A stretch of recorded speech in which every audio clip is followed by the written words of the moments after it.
Boa noite para todos. Primeiro, eu queria cumprimentar a ESE e todos os organizadores desse encontro. Uma iniciativa importante demais para a cidadania e para o voto consciente. Cumprimentar todos os corajosos, que assumem esse desafio aí de ser candidatos. E cumprimentar todos os presentes. Para quem não me conhece, meu nome é Flávia Camargo.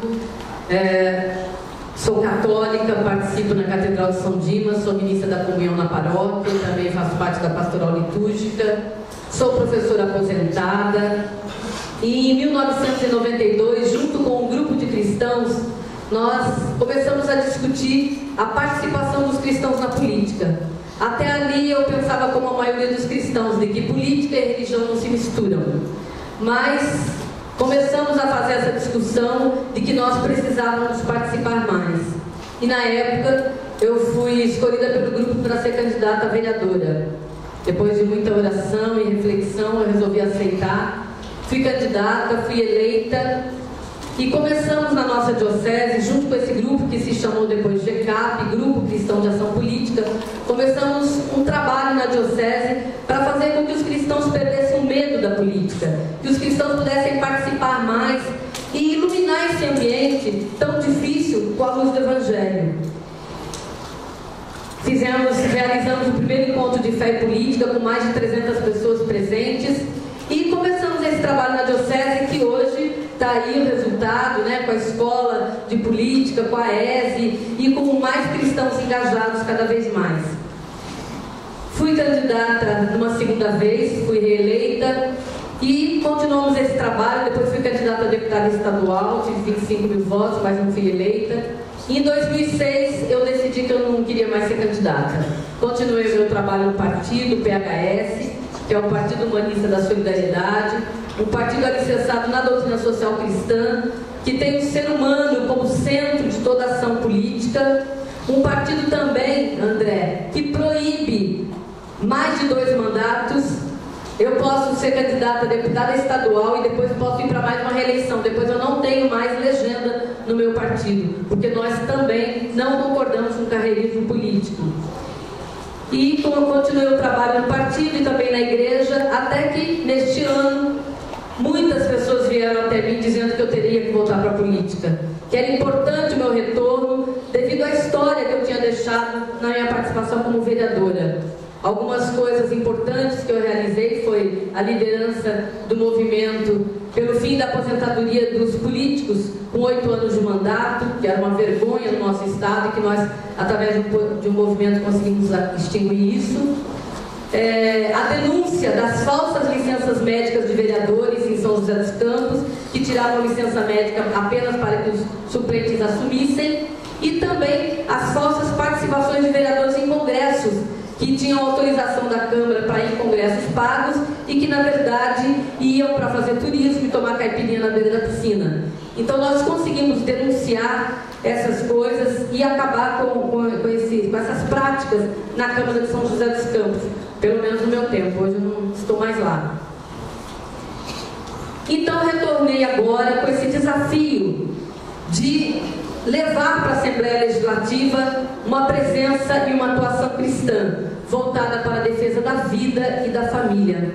E quando a gente diz defesa da vida e da família, gente, nós não queremos dizer apenas de luta contra o aborto. Nós estamos falando de vida digna para todos, de uma boa educação, de uma boa saúde, de segurança, de moradia, de uma vida que realmente não existam excluídos, não existam desigualdades, mas que a justiça social seja feita. Quando a gente fala de defesa da família, nós estamos falando de luta contra as drogas, de leis que amparem, que valorizem a família. E é isso que nós queremos lutar na Assembleia Legislativa. Procurar ser essa atuação cristã, fazendo com que haja uma fiscalização mais severa do Executivo, que infelizmente, eu volto a dizer como disse o André, o Legislativo tem sido sempre atrelado ao Executivo, porque as trocas de cargos e de obras são muito grandes, então infelizmente não existe mais fiscalização do Executivo nesse país.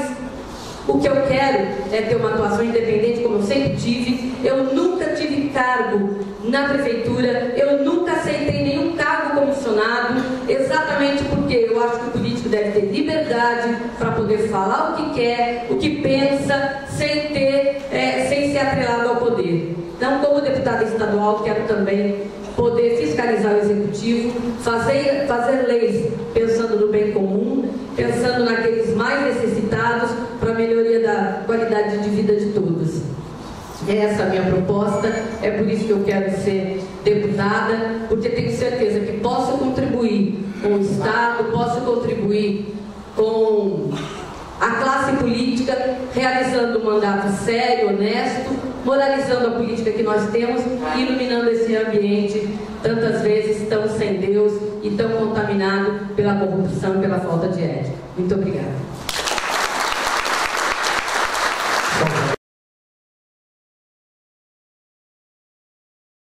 Flávia, no seu projeto político, em que se baseia o compromisso com os direitos humanos? Bem, direitos humanos é tudo no projeto político. Felizmente, gente, nós vivemos numa sociedade onde o ter é mais importante do que o ser, onde o individualismo está crescendo cada vez mais. Inclusive o próprio Papa disse que nós estamos na época da indiferença. O que é ruim para o outro, é ruim para o outro e importa para mim. E os direitos humanos, gente, é o direito da igualdade, é o direito da justiça social, é o direito de ver o outro como um semelhante seu. E para isso, gente, não existe nenhum projeto capitalista, nem um projeto socialista que possa dar resposta para nós. O que existe é o solidarismo, é o que Jesus Cristo nos ensinou, é fazer ao outro aquilo que nós queremos que façam a nós. Isso é direito humano. Direito humano é direito à educação de qualidade, como foi falado aqui.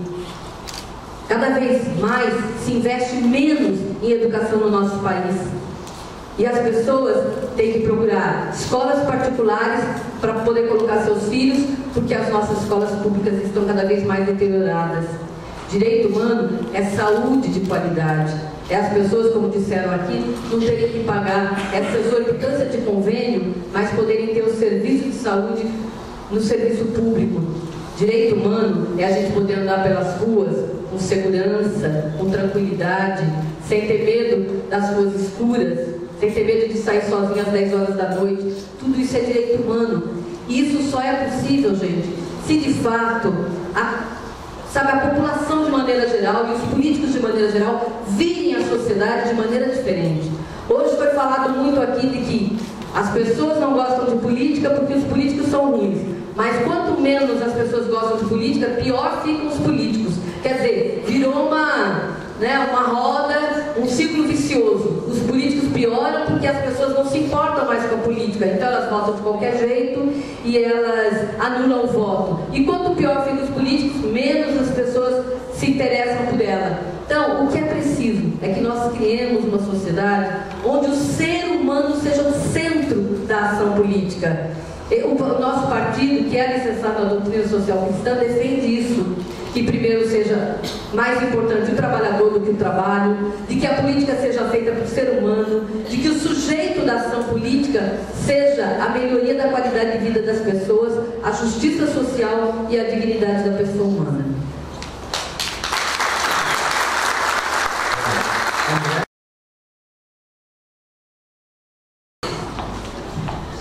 Bom, primeiro eu quero parabenizar vocês, porque acho que eu conheço a maioria das pessoas aqui, eu sei que a maioria está ligada a algum candidato e faz trabalho voluntário para o seu candidato. Está aqui até essa hora hoje e amanhã vai estar na rua ajudando o seu candidato a panfletar ou fazer algum trabalho.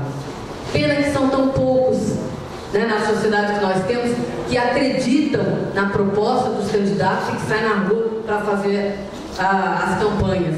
Porque se nós tivéssemos mais gente que tivesse esse ideal, com certeza a política ia mudar. Então, parabéns hoje para vocês.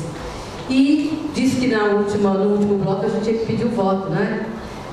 Eu não sei, mas de repente alguém que está trabalhando para candidato a deputado federal, eu sou candidata a deputada estadual, 31.100 no PHS. Se você ainda não decidiu o seu voto para candidato estadual, tem essa opção. Procure conhecer minha história, minha vida pública, minha vida familiar. Entra lá no meu Facebook, na minha página flaviacamargo.com.br. E se você gostar, se eu merecer o seu voto, indique para os seus amigos também. Obrigada pela atenção, que Deus abençoe a todos.